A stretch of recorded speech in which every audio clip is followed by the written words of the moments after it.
하나님께서는요, 사람들에게 주시는 은혜가 있습니다.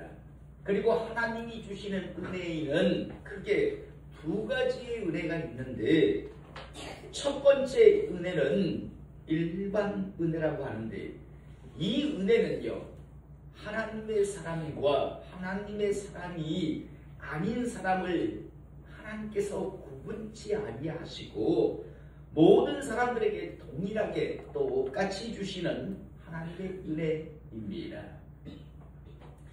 하나님께서 비를 내려주실 때 하나님을 믿는 사람과 하나님을 믿지 않는 사람을 구분치 아니하시고 그 지역에 있는 모든 사람들에게 똑같이 비를 내려주십니다. 또 하나님께서 햇빛을 비춰주실 때 하나님을 믿는 사람과 하나님을 믿지 않는 사람을 구분치 아니하시고 똑같이 햇볕을 비춰주십니다.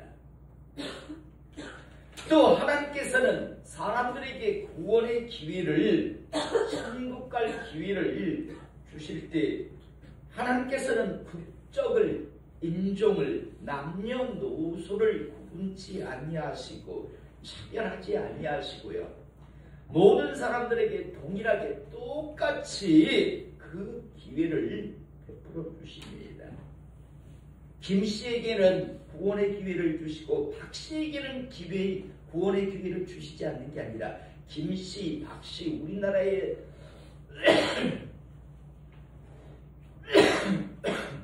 복음이 전해지면 똑같이 구원의 기회, 천국 갈 수 있는 기회를 얻게 됩니다. 요약을 하자면 이 하나님의 일반 은혜는 어느 누구도 차별하지 아니하시고 똑같이 동일하게 주시는 은혜입니다. 그런데 하나님의 이 은혜는 일반 은혜만 있는 것이 아닙니다. 또 하나의 하나님께서 사람들에게 주시는 은혜가 있는데, 이 은혜를 무엇이라고 부르는가 하면 특별 은혜라고 합니다.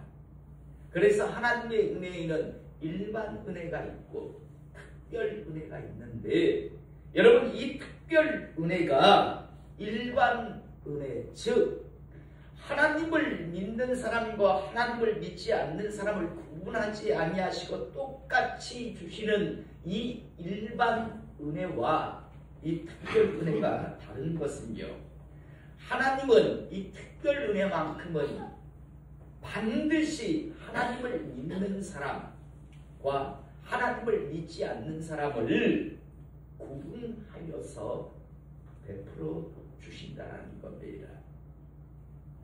그러니까 이 땅에 태어난 모든 사람이 일반 은혜는 경험할 수 있어요. 그런데 하나님의 특별 은혜는 사람이라고 다 똑같이 하나님으로부터 받는 게 아니라 특별히 정말 하나님을 제대로 잘 섬기는, 그래서 하나님으로부터 인정받는 사람들에게만 주어지는 하나님의 은혜입니다. 저는 오늘 이 시간 이곳에서 예배드리는 우리 모든 성도님들과 가정이 이 땅에서 살아가시면서 하나님의 이 특별 은혜를 누리고 받고 살아가시는 하나님의 사람 되시기를 이 시간 주님의 이름으로 축복합니다. 사랑하는 성도 여러분, 그러면 하나님의 이 특별 은혜는요, 어떤 사람들이 하나님으로부터 받고 누리는 걸까요? 하나님의 이 특별 은혜는 어떤 사람들에게 하나님께서 주시는 걸까요? 우리는 하나님의 말씀인 성경을 통해서 그 해답을 찾을 수 있는데, 저는 오늘 이 시간 이 예배를 통해서 성경에 나오는 이 땅에 태어나서 살면서 하나님으로부터 특별 은혜를 받은 사람들의 삶을 우리가 보면서 우리 성도님들도, 우리 성도님들의 가정도 이 하나님의 특별 은혜를 꼭 받기를 다시 한번 축복합니다. 여러분, 일반 은혜는 그냥 다 받을 수 있어요. 구분하지 아니하시고 주시는 거니까요. 그런데 특별 은혜는 절대 아무나에게 주지 않습니다. 반드시 특별 은혜를 받고 누릴 만한 사람에게만 하나님께서 주십니다. 우리는 성경 속에서 여러 그런 특별 은혜를 받은 사람들을 보게 되는데, 예를 들자면 이스라엘이 하나님에게 하나님께서 그렇게 기회를 주시는데 돌이키라고 멈추라고 하는데도 불구하고 끝까지 꾸역꾸역 이유 핑계를 대며 하나님의 말씀에서 벗어난 삶을 살자 하나님께서는 북이스라엘은 아예 압수르에 의해서 완전히 망해버리게 하고요, 남유다는 바벨론에 의해서 멸망을 시키는데, 이때 포로로 끌려가는 소년들이 있었습니다. 참 많은 소년들이 바벨론 입장에서는 장차 남유다를 이끌 미래의 청소년들을 포로로 끌고 가면 이제 더 이상 미래가 없는 나라가 되기 때문에, 그래서 당시 많은 청소년들을 포로로 끌고 갑니다. 이때 수없이 많은 청소년들이 끌려갔는데, 이 끌려간 청년들 중에서 다니엘, 사드락, 메삭, 아벳느고라고 하는 청년들이 있었습니다. 그런데 여러분, 이 청년들은, 다른 청년들은 다 우상에게 바쳐졌다가 나온 음식물을 주어도 그냥 잘 먹는데, 이 4명의 이 청년들만큼은 우상에게 드려졌다 나온 음식을 우리가 먹음을 통해서 스스로 더럽히지 않겠다라고 하는, 여러분, 여기서 우상에게 바쳐진 음식을 먹는 게 맞냐 먹지 않는 게 맞느냐, 이게 지금 따질 그런 문제가 아니라 이들의 이 신앙, 다시 말해서 자기들을 스스로 더럽히지 않겠다라고 하는 그런 분명한 신앙을 가지고 있는 이 4명의 청년이 그렇게 수없이 많은 포로로 끌려간 청년 중에 있었습니다.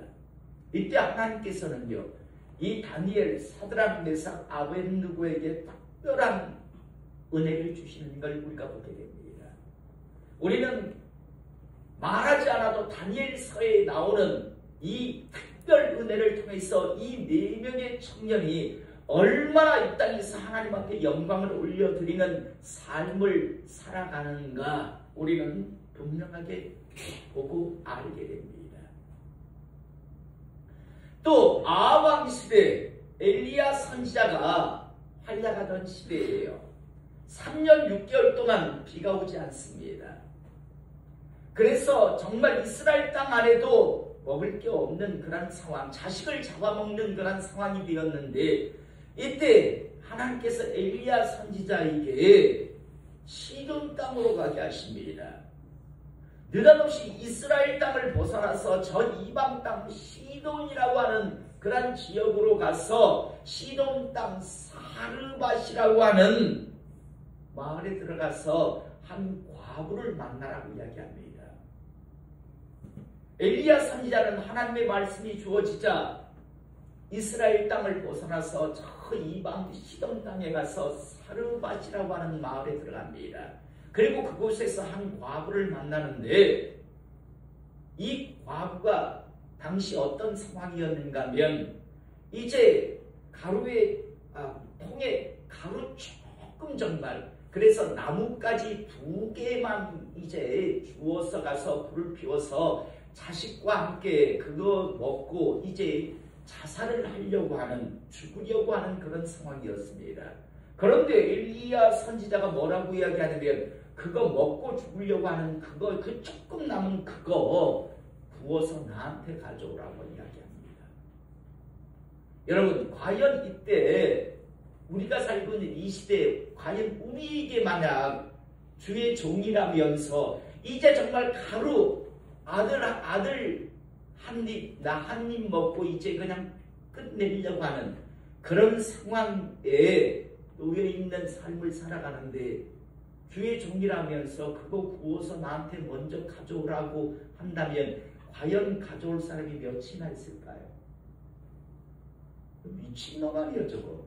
저런 게 주의 종이라고. 아마 그럴걸요. 그런데 이 여인은요,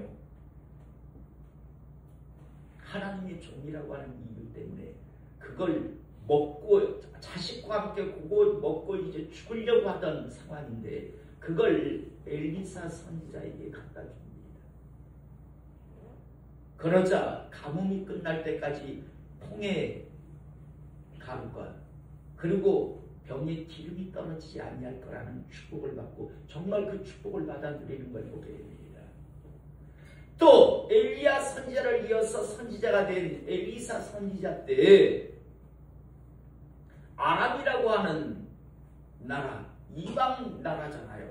군대 장관인 나아만이요, 나병에 걸렸는데 엘리사에게 찾아와서 결국 고침을 받는 역사가 있는 걸 우리는 잘 알고 있습니다.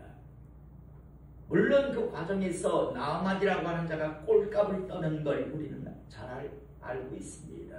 요단강에서 몸 7번 담그라니까 그 쉬운 걸 나한테 시켜 하면서 씩씩거리고 돌아가려 할 때 더한 걸 시켜도 하실 텐데 아니 그거 쉽다고 돌아가십니까? 라고 하는 하인들의 말을 듣고 가서 요단강에서 몸을 7번 담궜다가 치유를 받습니다. 그런데 예수님 이 땅에 오셨을 때 뭐라고 하십니까? 당시 3년 6개월 동안 엘리야 시대 3년 6개월 동안 먹을 비가 내리지 않아서 가물어서 정말 죽어가던 그 수없이 고통받는 시대에 하나님께서 은혜를 주고 싶은데 그런데 은혜를 줄 만한 사람이 이스라엘 땅 안에 하나도 없어서요.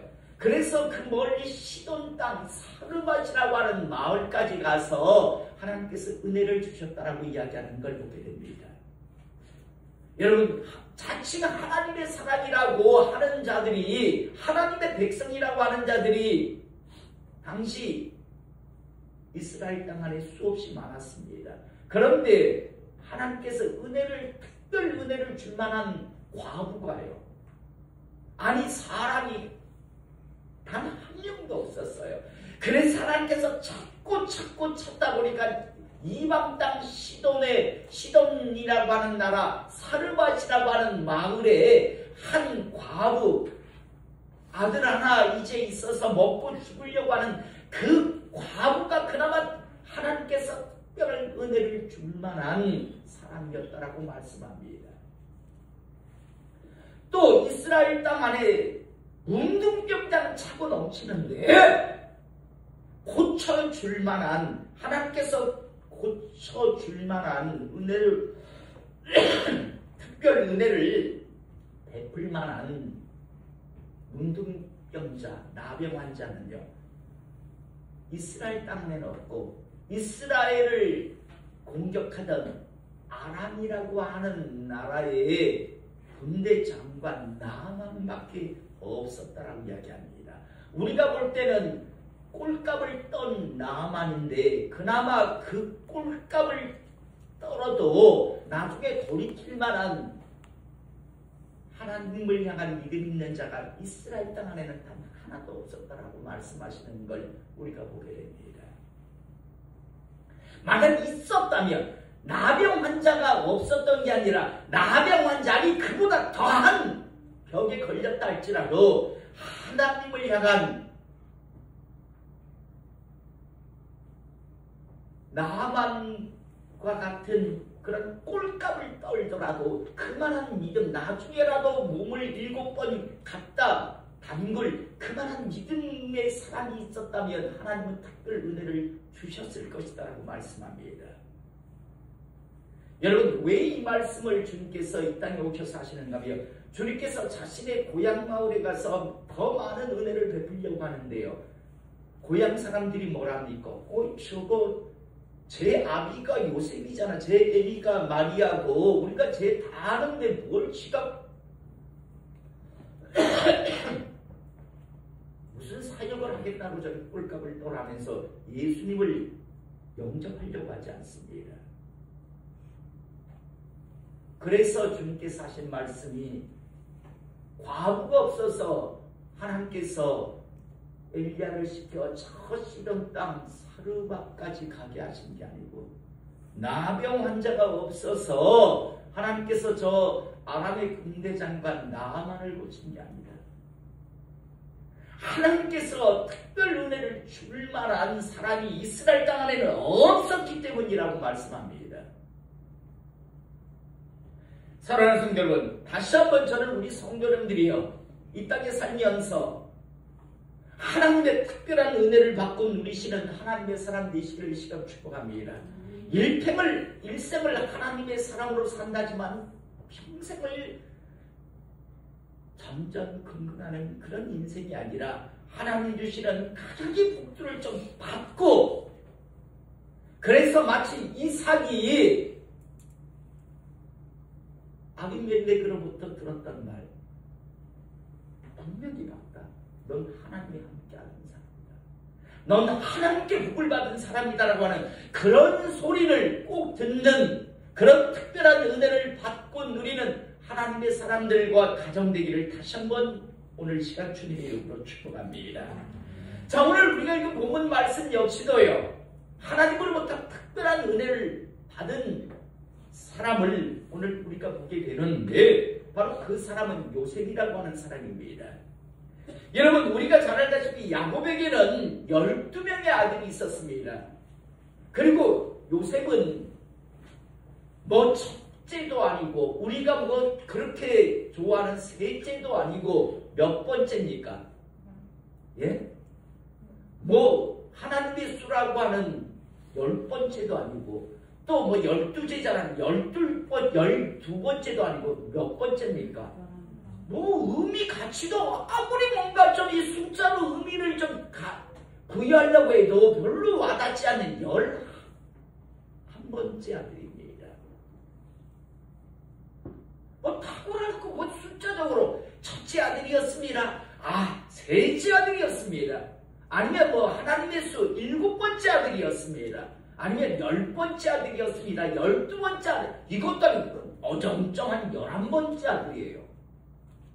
그런데 여러분, 왜 하나님께서는 야곱에게는 이렇게 12명의 아들이 있었는데 하나님께서는 특별히 이 요셉을 하나님께서는 지명하셔서 특별 은혜를 주셨을까요? 도대체 왜? 무엇 때문에? 무슨 이유로 하나님께서는 요셉에게 이렇게 특별한 은혜를 주신 것일까요? 오늘 그 답은요 우리가 읽은 바로 이 본문 말씀에 나오고 있습니다. 오늘 37장 2절의 말씀을 다시 읽어보면 야곱의 족보는 이러하니라. 요셉이 17세의 소년으로서 그의 형들과 함께 양을 칠 때에 그의 아버지의 아내들 비라와 실바와 아들과 더불어 함께 있었더니 그가 그들의 잘못을 아버지에게 말하더라. 오늘 특별히 하나님께서 저에게 이 말씀을 통해서 요셉이 특별 은혜를 받은 이유를 말씀하게 하시는데 저는 오늘 이 이유를 하나님께서 왜 요셉에게 이렇게 특별한 은혜를 베푸셨는가를 바로 정확하게 알고 이 시대에 우리 성도님들도 요셉께같이 특별한 은혜를 누리기를 받기를 이 시간 축복합니다. 많은 사람들이 오늘 37장 2절의 말씀을 보고 요셉의 단점이었다라고 이야기하는데 천만의 말씀입니다. 이 37장 2절 이 말씀이 바로 하나님께서 요셉을 특별히 사용하시고 특별한 은혜를 주신 바로 그 이유입니다. 여러분, 왜 이게 요셉을 사용하실 수 있는 요셉에게 특별한 은혜를 주신 이유가 되는가? 우리는 성경을 자세히 보면 나옵니다. 오늘 2절에 보면 그의 아버지와 아내들 실바와 실바의 아들들과 더불어 함께 있더니 그가 그의 잘못을 아버지에게 말하더라. 얼뜻 보면 야, 요셉이 형들 잘못을 고자질을 하는 그런 사람이었구나 라고 생각할 수 있으나, 여러분, 첫 번째, 하나님께서 이 말씀을 통해서 우리가 하나님께서 왜 요셉에게 특별한 은혜를 주셨는가? 첫 번째, 선악을 구분할 줄 알았습니다. 요셉은요, 여러분, 그가 그들의 잘못을 아버지에게 말했다라고 이야기합니다. 형들의 죄를 아버지에게 지금 말했다라고 이야기합니다. 여러분, 이 말씀을 통해서 요셉은 선과 죄를요 정확하게 구분할 줄 아는 사람이었습니다. 아이, 목사님, 그거 구분 못하는 사람이 요즘 어디 있어요? 한번 물어볼까요? 여러분, 간통죄가 죄입니까 아닙니까? 여러분, 이 시대 간통죄가 죄입니까 아닙니까? 다시 말해서 엄연한 배우자가 있는데 다른 남자, 다른 여자를 만나는 게 죄입니까 아닙니까? 지금 이 현장에서도 아닙니다라고 하는 사람이 있고 맞다라고 하는 사람도 있습니다. 예, 저는 이해합니다. 우리나라 헌법으로는요, 죄 아닙니다. 성경은 죄입니다. 하마부터 헷갈리잖아요. 간통이 죄인지 아닌지도 이제 헷갈립니다. 여러분, 동성애가 죄입니까 아닙니까? 예, 하나님 말씀으로는 죄입니다. 그런데 세상으로 말하면 그 죄 아닙니다. 벌금 내야 합니다. 좀 있으면. 그런 말 했다고요. 여러분, 선과 악을 우리가 살고 있는 이 시대는 이제 구분하기 힘든 시대가 되어버렸습니다. 목사가 종교 통합을 이야기해도요, 많은 구원의 이름 중 예수는 그 중에 한 명이라고 목사가 이야기해도 그게 죄인지 아닌지는 구분도 못합니다. 만물의 창조주이시고 우리의 주인님 되시는 그 하나님을 향해서 그의 종이라고 하는 자가 까불면 죽어라고 해도 그를 추종하는 자들이 수없이 많습니다. 생명록에서 이름을 지었다 뺐다라고 감히 할 수 없는 말을 해도요, 어마어마하게 이 민족을 그 사람만큼 사랑하는 사람이 없습니다라고 하는 사람이 얼마나 많은지 모릅니다. 교단에서 목사 면직을 해도 목사라고 당당하게 온 세상이 말해줍니다. 뭐가 옳은지 뭐가 틀린지. 여러분, 지금 우리나라 정치권에서 하는 짓거리를 보세요. 뭐가 선인지 뭐가 악인지. 우리나라 사법부에서 하는 짓들을 보세요. 저게 지금 판사가 맞는지 검사가 맞는지 변호사가 맞는지를 우리가 구분하기조차 할 수 없는 엉망인 세상이 되어버렸잖아요. 저는 이런 시대에 여러분, 무엇이 선이고 무엇이 악인지를 제대로 구분하는 하나님의 사람, 그런 가정, 우리 교회가 되기를 이 시간 축복합니다. 세상에 아무리 죄가 아니라도 하나님께서 죄라고 하는 그 죄입니다. 이 시대에 하나님의 특별한 은혜를 받기를 원한다면 요셉과 같이 선과 악을 정확하게 구분할 수 있는 하나님의 사람 되시기를 이 시간 축복합니다. 오늘 요셉을 하나님께서 사용하시고 특별 은혜를 주신 이유 첫 번째가 바로 선악을 구분할 줄 알았습니다. 그가 그들의 잘못을 아버지에게 말했다라고 하는 것을 통해서 선악을 구분할 줄 알았구나. 무엇이 잘못된 일인지를 정확하게 구분하고 있는 사람이었구나라는 것을 우리가 알게 됩니다. 그럼 두 번째로 요셉은 지혜로웠습니다. 여러분, 저는 하나님께서, 주님께서 이 땅에 오셔서 너희들은 비둘기같이 성결하고 뱀같이 지혜로우라고 말씀하셨습니다.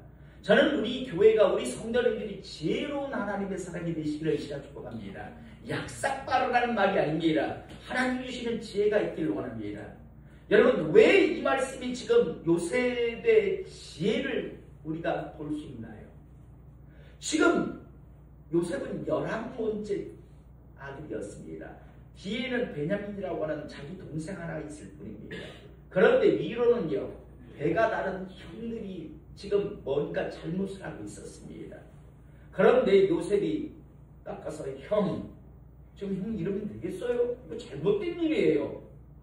예를 들자면 우리 정부가 뭔가 지금 잘못을 하고 있습니다. 그런데 우리 서우가 가서 형, 지금 이거 이러면 형 이거 잘못된 거잖아요. 틀린 거예요.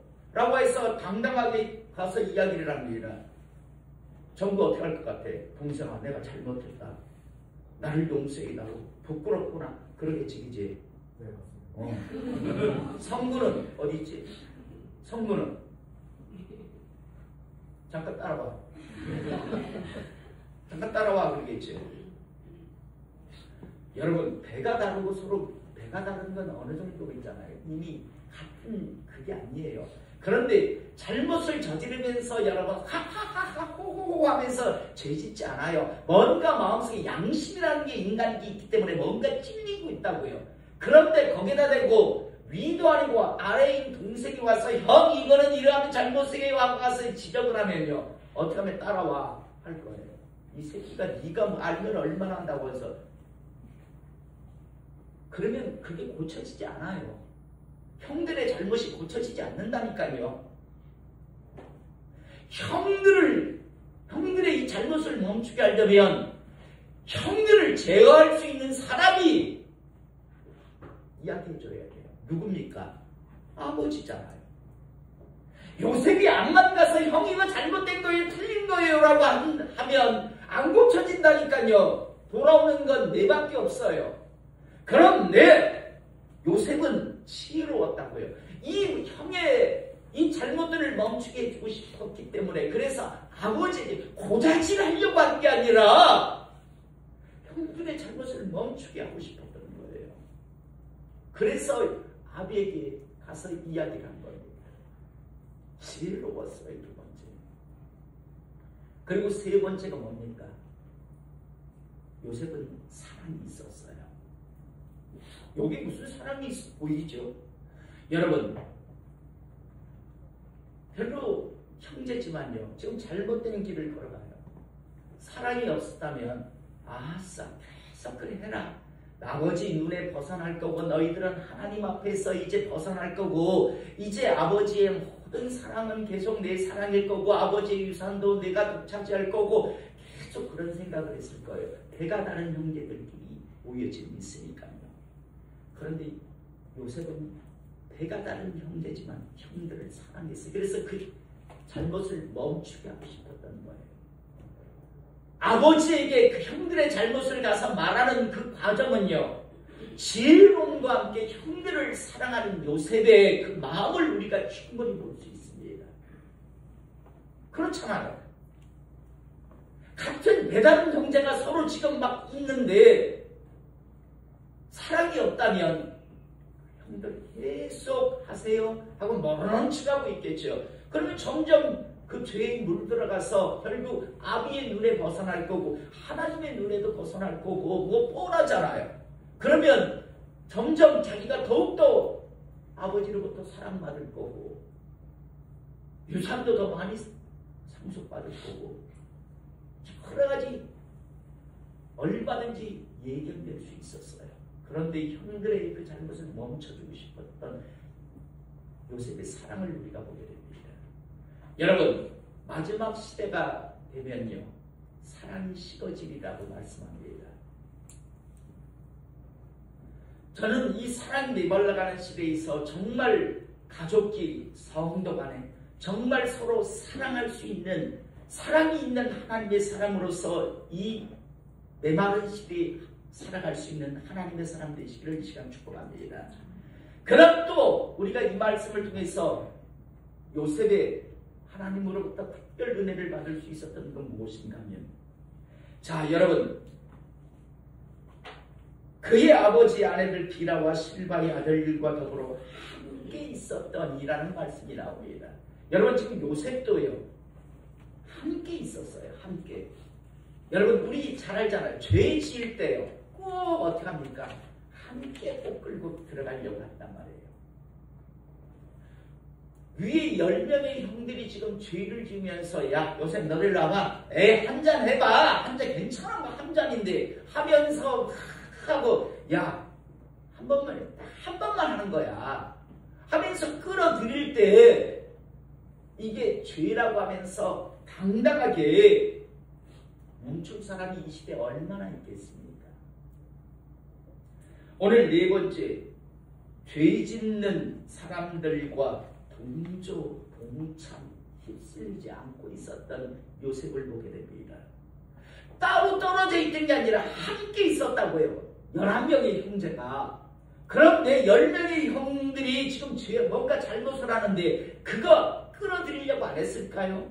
죄 짓는 사람은 반드시 끌어들이려고 합니다. 에이 한 번이야 괜찮아 요즘 괜찮은 거야 이런 거. 요즘 신앙생활이라는 게 다 이렇게 하는 거야. 대충 그냥 종교놀이 하는 거고 종교놀음이 요새 교회 되는 거 아니야?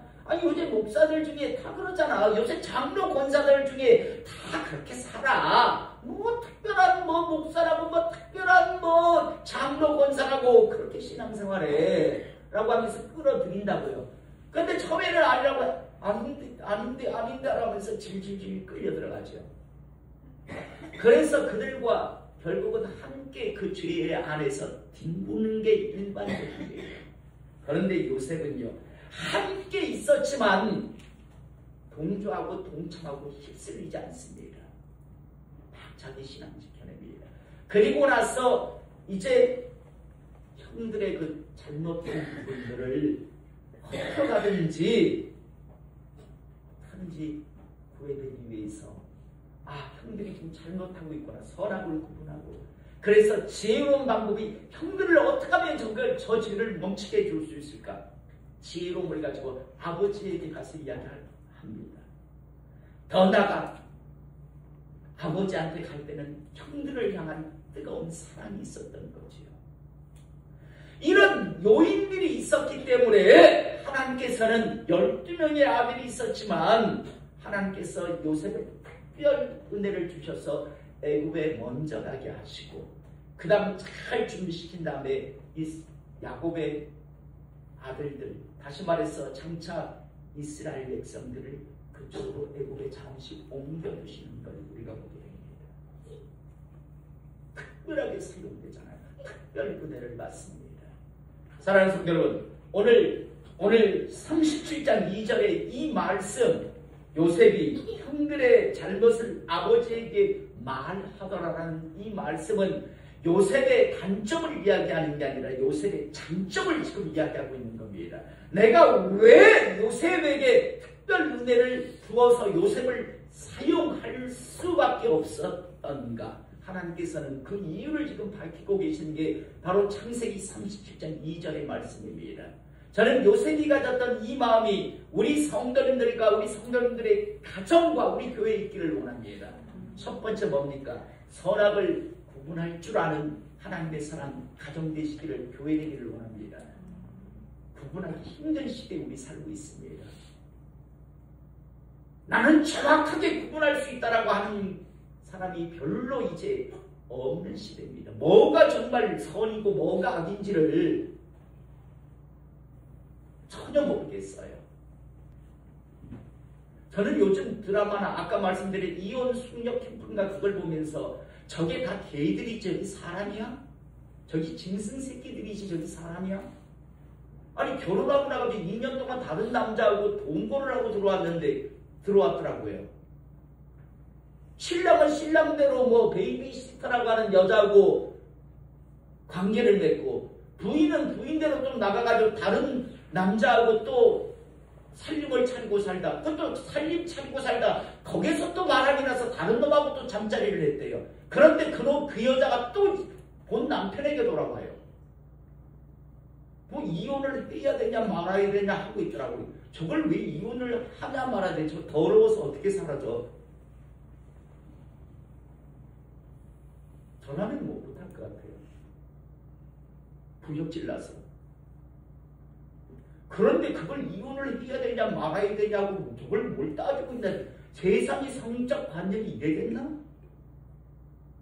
옛날에는 우리 어렸을 때 저런 그런 사람들을 뭐라 했습니까? 장면이 뭐라 했습니까? 우리가 걸레라고 했잖아요. 걸레 같은 것들이 가정을 이루고 사는데 난 이해를 못하겠어요.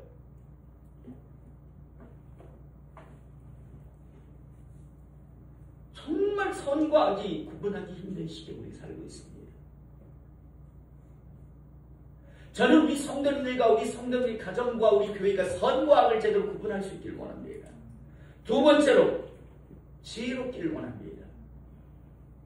무조건 아싸가 아니라 하나님 아는 지혜 중에서 이 일들을 어떤 식으로 해결해 나갈 것인가 하나님 안에서 있는 지혜가 있기를 원합니다.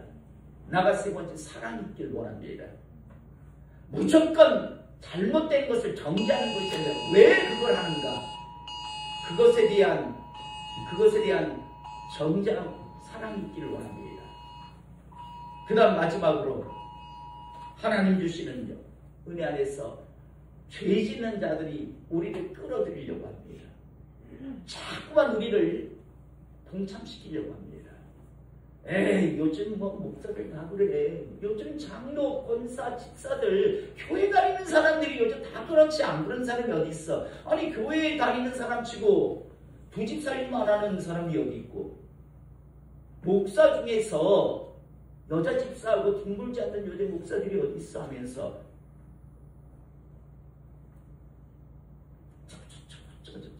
여러분 그래서 그들은 지옥 갈 겁니다.